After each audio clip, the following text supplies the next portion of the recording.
Minarski was part of the city of Winnipeg when it amalgamated with surrounding municipalities to form the city of Winnipeg, which came into legal existence on January 1, 1972.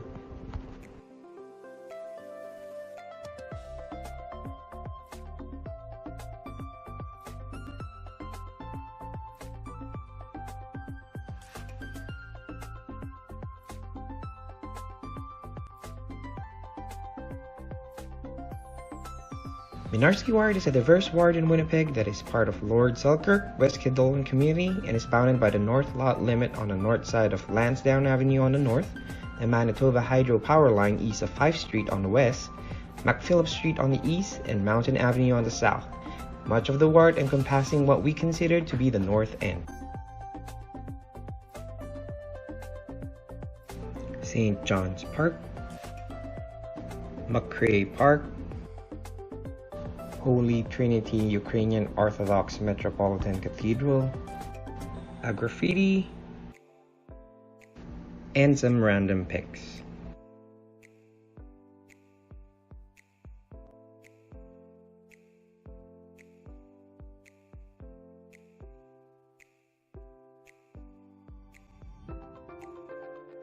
Although most streets were in good drivable condition upon our windshield survey, our walking survey showed broken and unfinished pavements of sidewalks and back alleys.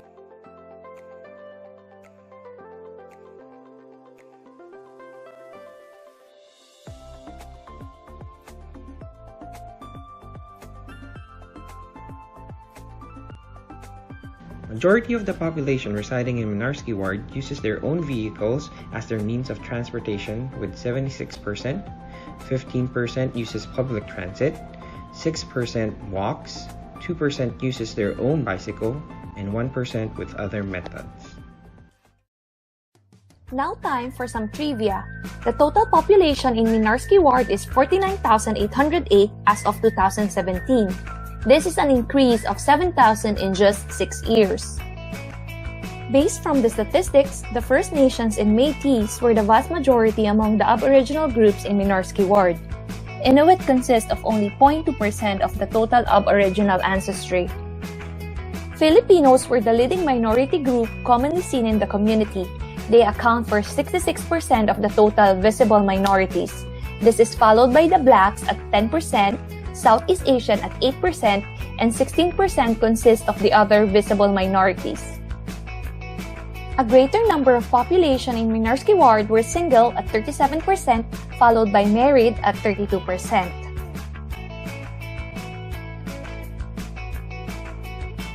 "98% of the population speaks English, and since most of the minority groups were composed of Filipinos, Tagalog was the most used minority language. The most common religion is Catholic, which accounts for 35% of the total population, followed by no religious affiliation at 31% and other Christians at 13%. There is an almost equal representation of the classifications of educational attainment. The highest number accounts for the post-secondary degree at 39%, followed by having no certificate at 33%, followed by high school diploma at 28%. More than half of the labor force was employed, while a smaller number was not in the workforce. Only 7% of the labor force was unemployed. Healthcare, manufacturing, and retail were the largest sectors providing employment. And the total average household income in the community was about $51,000.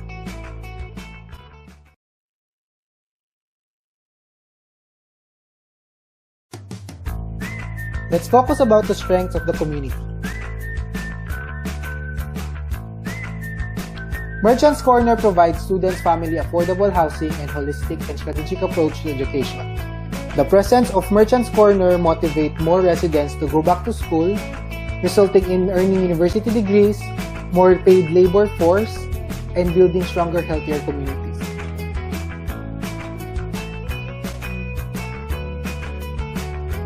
Community Education Development Association is committed to working with students, families, communities, and colleagues to promote education, to create opportunities for growth, knowledge, and freedom, build meaningful relationships that nurture belonging, kinship, and membership.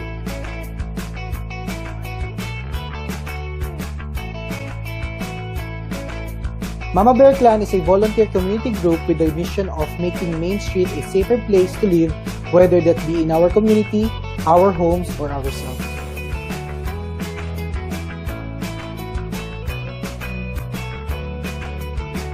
Community involvement, in particular the Aboriginal Senior Resource Center, provides opportunities for active involvement within the community as a means of achieving physical, emotional, mental, and spiritual balance.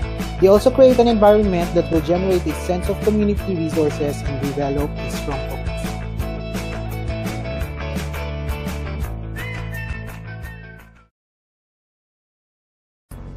In Mynarski Ward, we identified 4 community stressors. Household food insecurity is the inadequate access to food due to financial constraints. It negatively impacts physical, mental, and social health and costs our healthcare system considerably. During our neighborhood watch with the Mama Bear Clan, numerous bystanders are eager to avail sandwiches and drinks distributed by the clan. Some are even asking for extra food for their children. According to Councillor Edie, there are overland flooding in some degree, especially at St. John's Park because the area is low enough. It also gets really low between McAdam and Scotia and all the way to Hartford. According to our resident, traffic is one of the stressors that is mainly attributed to the delay of traffic light change and broken roads. He also added that the traffic problems causes him headache and frustration. Gangs are still a problem in Mynarski, according to the councillor. This statement is supported by the Winnipeg's police chief, who said that some crimes can be linked back to gang activity.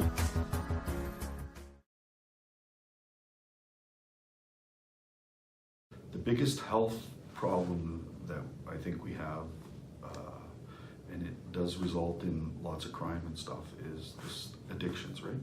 Yeah.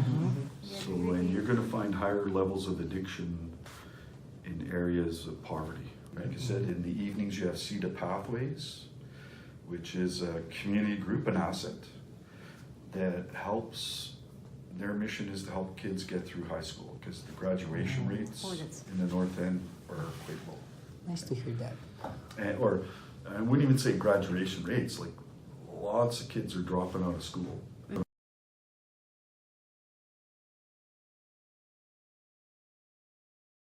In regards to crystal meth, that stuff gave them the highest high that they'd ever had, and they always wanted to try and achieve that. And what some of them said to me was that they weren't able to achieve that kind of high that they got the first time they did it, but they always felt that they could get it, and that stuff was very, very debilitating. You know, in regards to the crystal meth. I also know that for some people, if you have the addictions of alcohol or the drugs, to be able to understand that people can go into withdrawal if they're not getting that fix, if they're not getting that in their system. I have learned from people that said that they would do anything to be able to try and stop that withdrawal from happening.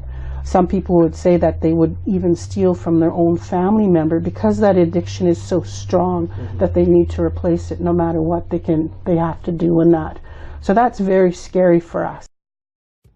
Using the health promotion model, here are the 5 steps to address substance abuse. Step 1. Build healthy public policy. School-based education of the youth is a strategy to reduce child and youth substance use and abuse. Advocate to strengthen the methadone clinic to counter the effects of crystal meth is an example of a public policy. In addition, work hand in hand with the local agencies like Opiates Addiction Treatment Services and Addiction Foundations of Manitoba. Step 2. Create supportive environment by providing essential information and creating public awareness of the risk factors, healthy behaviors, and stigma of substance abuse by using posters, brochures, and pamphlets. Initiate mental health campaigns in post-secondary institutions like Healthy Minds, Healthy Campuses. In addition, keep support system or social services open for people to feel welcome. Providing air conditioning or heat, offering water, tea or coffee, and allowing the use of telephone are ways to encourage the use of social services. Connecting with people who overcome addiction, participating in mentorship program, and developing a 24-hour shelter program are appropriate ways to support the diversity of people on substance abuse. To elicit awareness, create more non-profitable organizations like the Mama Bear Clan, and work with the Winnipeg Police Department to increase visibility in the community. Step 4. Develop personal skills by participating in sharing circles offered in social services and facilitating recreational activities like sports fest, arts and crafts, and support groups. Step 5. Reorient health services by being a role model in the community, providing more updated information on the safe use of psychoactive substances, and supporting mental health campaigns. Importantly, embed existing harm reduction philosophy like the Needle Exchange Program and supervise consumption sites to address the problems of contacting unwanted diseases with the use of shared contaminated needles. Going to be a priority. I know we are, as a community, trying to have community cleanups, right? Because we know that it doesn't look very good, right? And to be able to teach that from the young ones, up to older ones, to say, you know, we need to keep Mother Earth clean.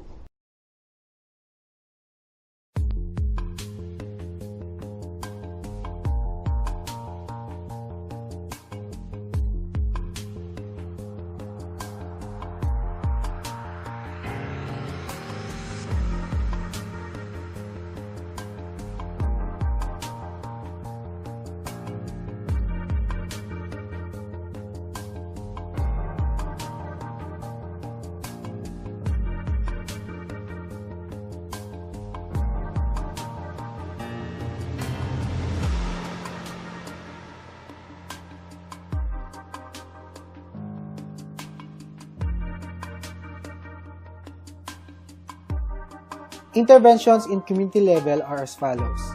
Cleanup drive will help the community in working together on a designated day, and the Return It Recycling Depot, which promotes recycling through positive reinforcement. Using stickers and stenciled spray paintings on the garbage and recycle bin will indicate the collection day. In addition, setting up formal mechanisms for the community is important. School can be a good training grounds for children to recycle in the form of school activities. Incorporating proper waste disposal and segregation on the school curriculum is another way to teach younger students. Promote the use of eco bags instead of plastics. Install clean water system in accessible areas to lessen or eliminate use of water bottles. Lastly, build alliance with the community through effective communication to implement proper waste disposal. Let the voice of the community be heard by involving them into decision-making. This, then, will create multiple programs that can strengthen community actions. Information dissemination enhances the understanding of the citizen, increasing their participation in proper waste disposal in the community. Resources like brochure, informational posters, and adding screen time on TV will help disseminate the information about proper garbage disposal. Local government should initiate a cleanup campaign in partnership with schools, social organizations, and neighborhoods to carry out the cleanup in the community. Also, distributing promotional leaflets will help elicit in tidying up the streets. Provide health promotion teachings on cleaning, environmental protection, and the effects on our health, thereby enabling the community to increase control over their own health. Ensure that weekly scheduled garbage collection is strictly followed to facilitate commitment and adherence.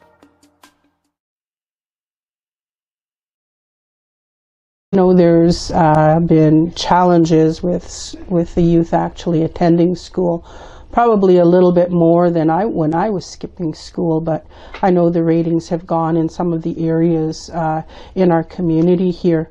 But I think what's really important for people to know is that There are some of the youth that are also parents, that are dads, that are moms.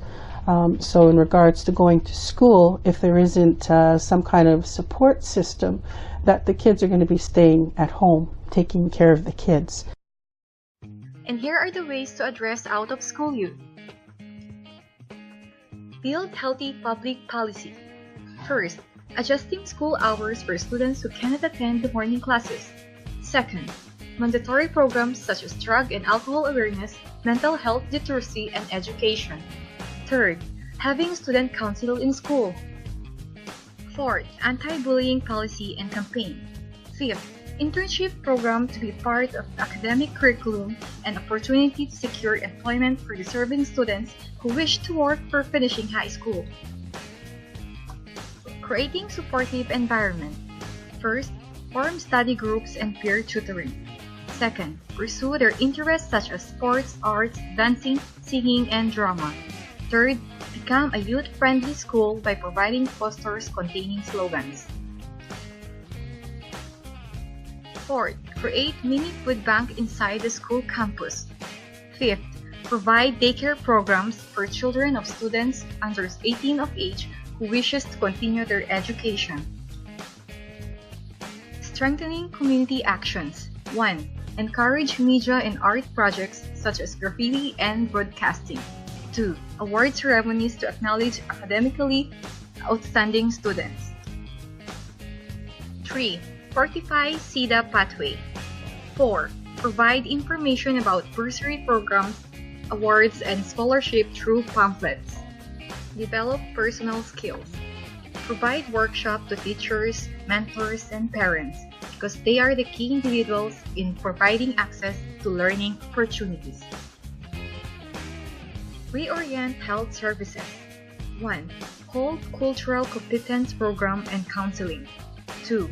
Interpersonal and communication skills workshop. 3. Involve in promotion to integrate and respect information about the importance of education.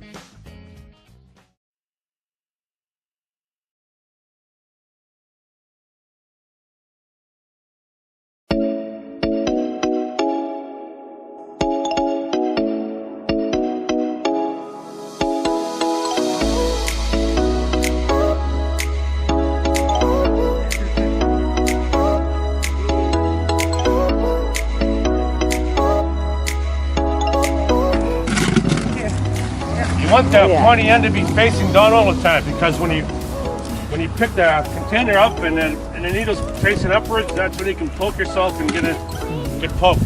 That's why we always put the needle point down all the time. Okay.